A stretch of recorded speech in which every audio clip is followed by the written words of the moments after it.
Hello guys, we are back with our next lecture. In this lecture, let us learn what is IEEE 754 floating point representation, guys. Okay, yes. So let us start. So previously, in the last lecture, we discussed the traditional way of a floating point representation, right?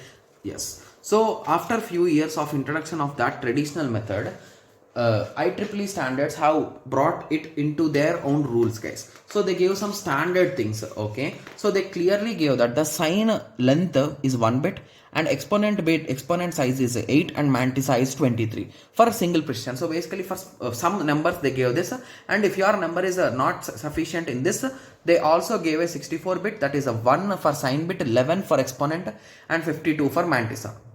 Okay, and they also fixed some parameters, guys.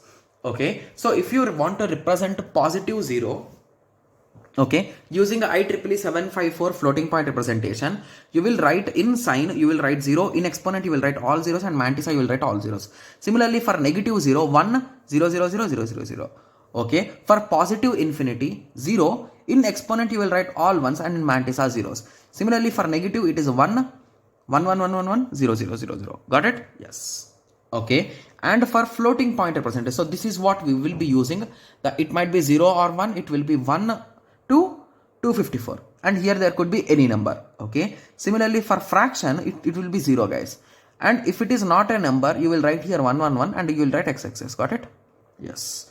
Okay, yes. So this is just a small table, and the most important thing that you should remember is the first 4 things, guys.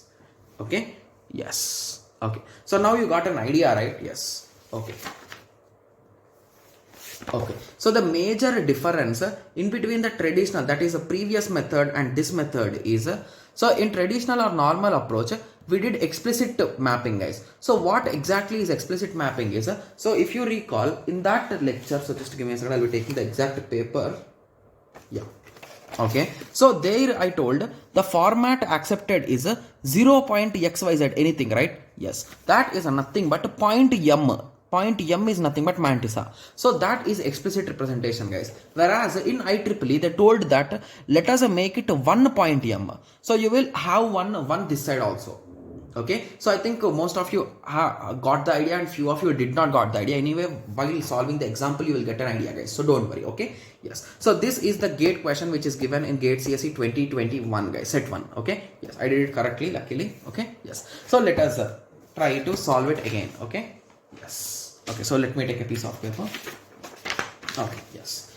Okay, so the question they gave is, okay, so in 2021 paper, I don't know how, but all the questions are given detailedly, guys, like they explained everything. Okay, yes, so in this question they clearly gave what is the sign bit, that is a 1, what is the exponent bit, that is a 1 1 2 3 4 5 6 and 1, and what is f. Okay, so here s is nothing but our sign bit, e is exponent, and f is our mantissa. Okay, yes, so they gave it as a 4 ones and rest all are zeros, and they are totally 23. Okay, yes. Okay, and they also told that the bias is a 127, guys. Okay, so normally the bias for this IEEE 754 standard is 127 only. Okay, so they even give that also in the question, guys.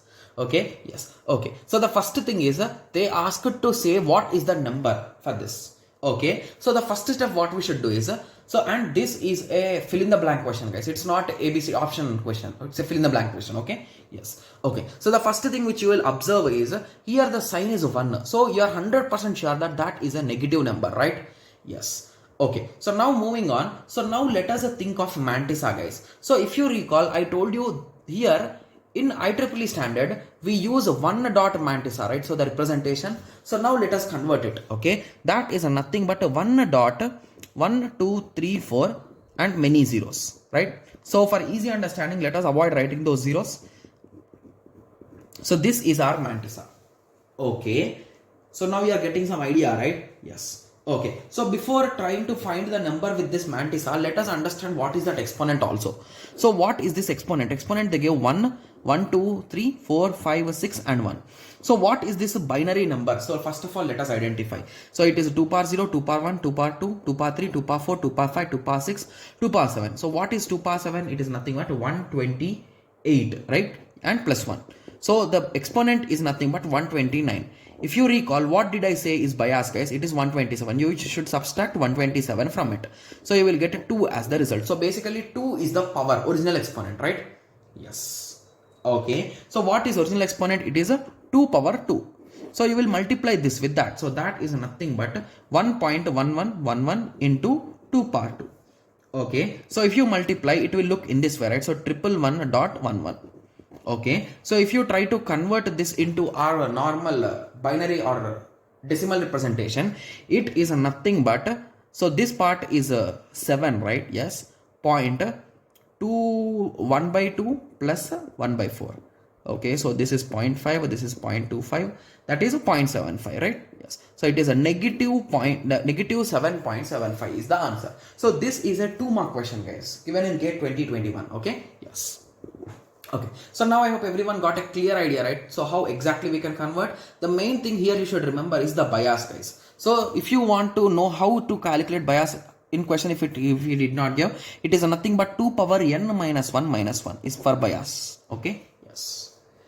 Okay, yes. So now I hope everyone got a clear idea, right? So in the book also I have written it step by step with explanation. You can check that. Okay, yes. So now I hope everyone got a clear idea with respect to this. So in the next lecture, let us discuss about binary coded decimal and some more terminologies, guys. So now we are almost done with this number systems also. Okay, so the next topic is binary coded decimal. We will be discussing about XS3 code and gray code. Okay, yes. So I hope everyone got a clear idea with this with respect to the original number system conversions and the floating point representation. Okay, yes. So let us meet in the next lecture. Thank you. Thanks for watching. Like, share and subscribe for more awesome videos like this. Thank you.